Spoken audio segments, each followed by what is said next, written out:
मराठा समाजाला ओबीसीतून सरसकट आरक्षण देणं शक्य नाही. आम्ही तसं होऊ देणार नाही. न्यायालयीन आणि रस्त्यावरची लढाई सुद्धा आम्ही लढू. छगन भुजबळांचा इशारा.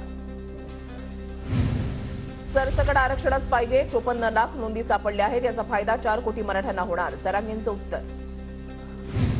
मी फक्त ओबीसींसाठी काम करतोय. मला मंत्रिपद आणि आमदारकी महत्वाची नाही. भुजबळांचं वक्तव्य. पंढरपुरात आज ओबीसी एल्गार परिषद. छगन भुजबळांसह सर्व ओबीसी नेते हजर राहणार. भुजबळांना चपलांचा हार घालण्याचा मराठा आंदोलकांचा इशारा. पंढरपुरात मंत्री छगन भुजबळांच्या सुरक्षेमध्ये वाढ. मराठा संघटनेच्या इशाऱ्यानंतर भुजबळ उपस्थित असलेल्या गेस्ट हाऊस बाहेर पोलीस बंदोबस्त. पंढरपूरमध्ये जाणार, चप्पल फेकली तर स्वागत करणार. लोकशाहीमध्ये कोणाला कुठेही जाण्याचा अधिकार. भुजबळांची प्रतिक्रिया. मराठा समन्वयक योगेश केदार आणि ओबीसी नेते प्रकाश शेडगेंची भेट. 20 जानेवारीच्या आंदोलनामध्ये संघर्ष टाळण्यासाठी भेट झाल्याची माहिती. जरांगे पाटलांच्या दौऱ्याचा 6व्या टप्प्यातील आजचा तिसरा दिवस. जरांगे पाटलांचं जोरदार स्वागत. मुंबईत होणाऱ्या आंदोलनामध्ये सहभागी होण्याचं जरांगे पाटलांचं आव्हान. भाजपने घटक पक्षांचा मामा करू नये. आगामी निवडणुकीमध्ये कोणाला किती जागा देणार भाजपनं स्पष्ट करावं. सगळेच आपल्यासोबत असं गृहीत धरून भाजप काम करतंय.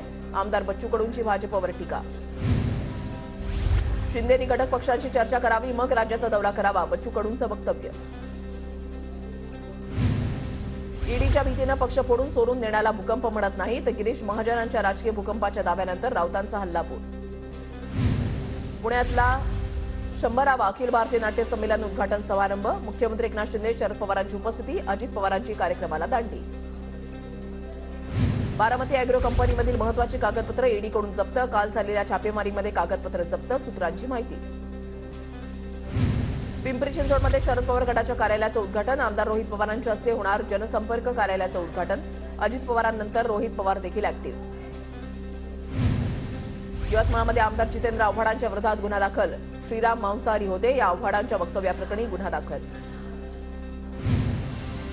काँग्रेस आणि राष्ट्रवादी बरोबर आमचं जागा वाटप जवळजवळ निश्चित. वंचित बरोबर आमची बोलणी अंतिम टप्प्यात. कुणीही भाजपला मागच्या दारानं मदत करणार नाही. संजय राऊतांचं वक्तव्य.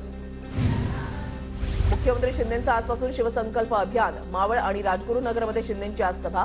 मावळमध्ये खासदार बारणे तर राजगुरुनगरमध्ये आढळराव पाटलांसाठी सभा. शिंदेंचं शिवसंकल्प अभियान म्हणजे रस्सीखेच. मुख्यमंत्री शिंदेंच्या शिवसंकल्प अभियानावर अमोल कोल्हेंची टीका. पुणे, मावळ, शिरूर लोकसभेच्या जागेवरून महायुतीमध्ये रस्सीखेच. तिन्ही लोकसभेच्या जागांसंदर्भात पुण्यामध्ये आज बावनकुळेंच्या उपस्थितीमध्ये बैठक. लोकसभा जागांबाबत सविस्तर चर्चा होणार. नागपूर शहर काँग्रेसकडून इच्छुक उमेदवारांसाठी अर्ज वाटपाला सुरुवात. काल 48 लोकसभा जागांवरील इच्छुकांना नावं पाठवण्याच्या दिल्या होत्या सूचना. मुख्यमंत्री शिंदेंकडून अटल सेतूची पाहणी. शिवडी नावाशेवा सागरी सेतूवरून शिंदेंचा प्रवास. पंतप्रधान मोदींच्या हस्ते 12 जानेवारीला सेतूचं उद्घाटन. मुख्यमंत्री एकनाथ शिंदे ईस्टर्न फ्रीवेवरील स्वच्छता मोहिमेमध्ये सहभागी. पालिकेच्या वतीनं स्वच्छता मोहिमेचं आयोजन. आमच्या स्वच्छता अभियानानं काहींना पोटदुखी. विरोधकांना डीप क्लीननं क्लीन स्वीप होण्याची भीती. मुख्यमंत्री शिंदेंचा विरोधकांना टोला. आमचं सरकार घरात बसून आदेश देणारं नाही. 2.5 वर्षाची घाण आम्ही साफ करतोय. मुख्यमंत्री शिंदेंचा ठाकरेंवर निशाणा. राष्ट्रवादी आमदार पात्रतेवर आजपासून सुनावणी. विधानसभा अध्यक्ष राहुल नार्वेकर सुनावणी घेणार. 25 ते 27 जानेवारी दरम्यान अंतिम युक्तिवाद होणार. रायगडच्या नेरळमध्ये आज मनसेच्या सहकार शिबिराचं आयोजन. शिबिरासाठी मनसे अध्यक्ष राज ठाकरे दाखल. मनसैनिकांकडून राज ठाकरेंचं स्वागत.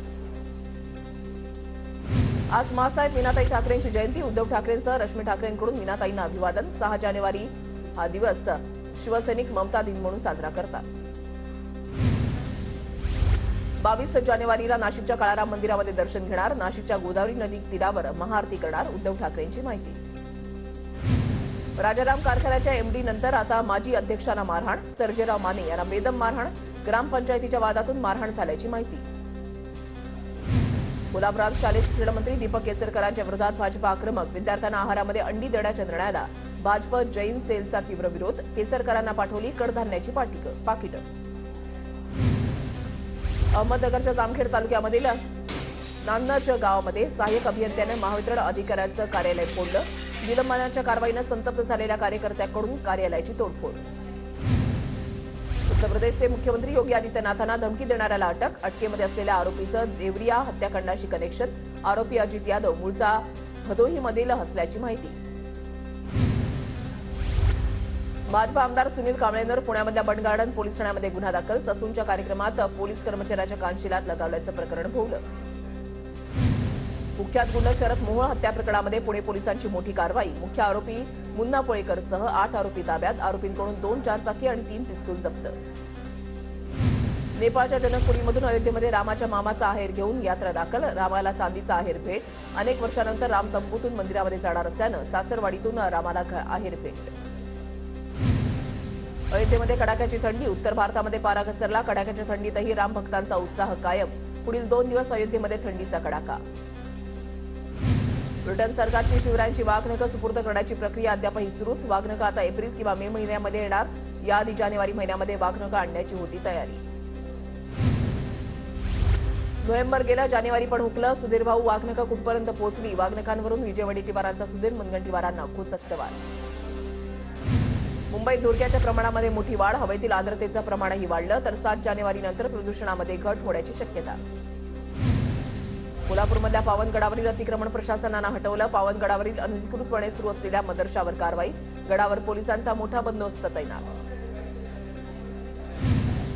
नाशिकच्या निफाड तालुक्यामधल्या ओझर नगर परिषद कर्मचाऱ्यांचं अर्धनग्न आंदोलन। कर्मचारी समावेश प्रक्रियेमध्ये घोळ झाल्याचा कर्मचाऱ्यांचा आरोप। जोपर्यंत न्याय मिळत नाही तोपर्यंत अर्धनग्न आंदोलन सुरू ठेवण्याचा पवित्रा। सिंधुदुर्गाच्या देवबागमध्ये बोट सफरी दरम्यान पर्यटकांना डॉल्फिनचं दर्शन। डॉल्फिनला पाहण्यासाठी पर्यटकांची मोठी गर्दी।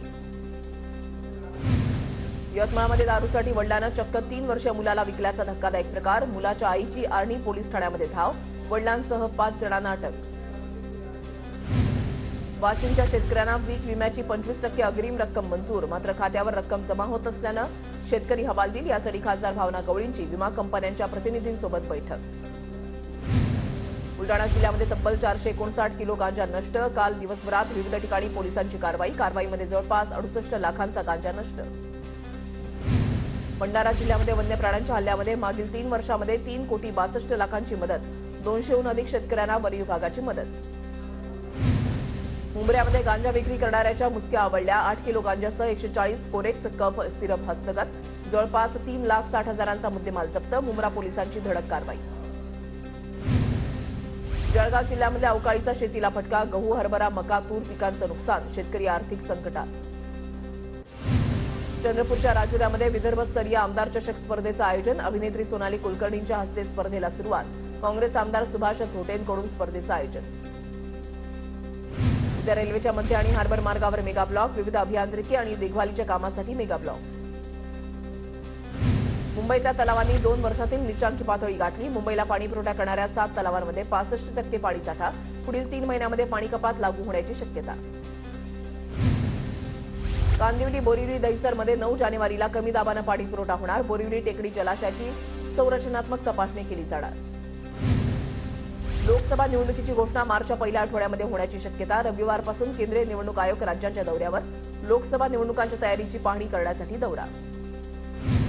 12 जानेवारीला लोणावळा रेल्वे स्थानकावर रेल्वे रोको आंदोलन। पुणे लोणावळा लोकलच्या फेऱ्या वाढवण्याच्या मागणीसाठी नागरिकांकडून आंदोलनाचा इशारा।